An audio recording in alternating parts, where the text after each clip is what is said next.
अस्सलाम वालेकुम जनाब सजनों प्यारे वेलियो तो मित्रों की हाल है दादा ठीक हो दुआ करना सब भाई ठीक हो। अज दी यार वीडियो बड़ी दिल किया कि है ना माहौल अपने भाइयों ने विखावा ठीक है ना नाल इन्वायरमेंट सही है वेखो वेख रहे हो कि हज़ारां की तादाद नाल गाय ने ठीक है ना और ये अल्लाह तवक्कली इन्हां दा निज़ाम एक चलता है ठीक है ना। कोई इन्हां कोल लोगों कोल मरला भी ज़मीन नहीं है और कोई इन्हां कोल आसरा नहीं है छत नहीं है कि जिंदे नाल ये सारियां गाय नूं कंट्रोल कर लैन या एक जगह ते खिलार लैन ठीक है ना। इस वास्ते इन्हां दा कोई देश नहीं हुंदा ठीक है ना। ये नूं कहंदे ने कि चलदी फिरदी रोज़ी ठीक है। तो मैं उन्होंने भाइयों को अपना काफ़ी पुछया है कि और उन्होंने मैनू दस्या है कि इनदे विच असी दुध दी लालच नहीं करते ठीक है ना। दुध का लालच सानू कोई नहीं हुंदा असी बेसिकल साडा एक मतलब है कि साडे जानवर तैयार होंदे ने दुध जितना हो सके साडे जिथों दुधियां नाल मतलब राबते होंदे ने टुरदियां फिरदियां 10 किलोमीटर तक वो साडे कोल लै रहे हैं। और वेख रहे हो और सान एक इंदा बाड़े का जोड़ा है वो जा रहा है ठीक है ना। बाकी इधर भी मैं तुहानू विखावा काफ़ी बहुत ज़्यादा गाय ने ठीक है ना। इधर भी तुहानू मैं विखा रहा बहुत ज़्यादा गाय ने इनते ते आंदे ने कि रब तवक्कली कारोबार है।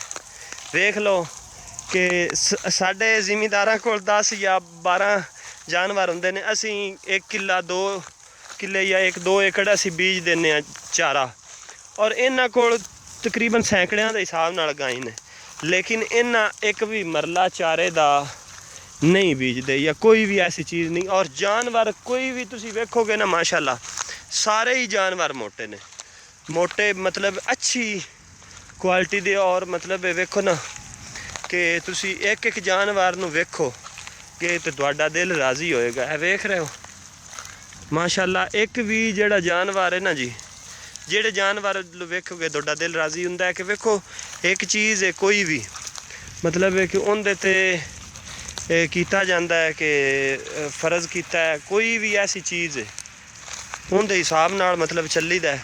तो है भाई साहब वरी ने कि जिन्हां दा माशाल्लाह ये जानवर ने ना माशाल्लाह अल्हम्दुलिल्लाह बड़ी खुशी हुई है वेख के। ए वेख रहे हो कि ए छोटा जिहा जानवर है ए छोटा जिहा जानवर मां दे नाल ये तकरीबन 1-2 दिनों का है।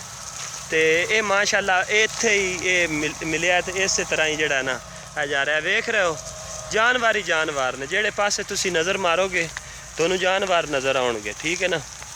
तो माशाल्लाह बहुत ज़्यादा जानवर ने और मज़े वाली गल है कि टालियां भी खांदियां ने ठीक है ना जानवर ने और सारियां दियां वखियां मतलब अल्लाह ताला ने इस तरह साडे जानवर नहीं रजे जिस तरह मतलब इन्हां नूं अल्लाह ताला ने चारा खवाया है ठीक है ना।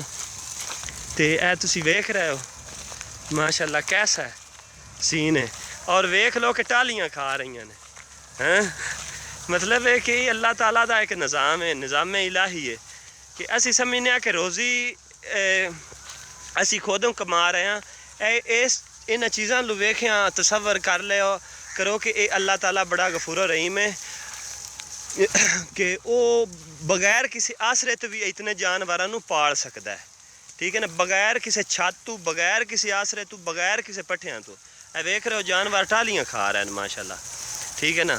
तो सारे मोटे ताज़े साढ़िया जानवरों नालों तकरीबन ये सौखे ने ठीक है। तो अज का मेरा यही व्लॉग आ मैं आख्या कि भरावां नूं ये विजिट करावां तो माशाल्लाह तुसी जानवर चेक किए होने ने तो तुसी खुद वेख सकते हो कि कैसे जानवर ने ठीक है ना। तो तुहाडा भी दिल खुश होया होना है। तो बाकी मिलने हैं नैक्सट वीडियो। तो बहुत बहुत मेहरबानी अपना बहुत सारा ख्याल रखना है। अल्लाह हाफिज़।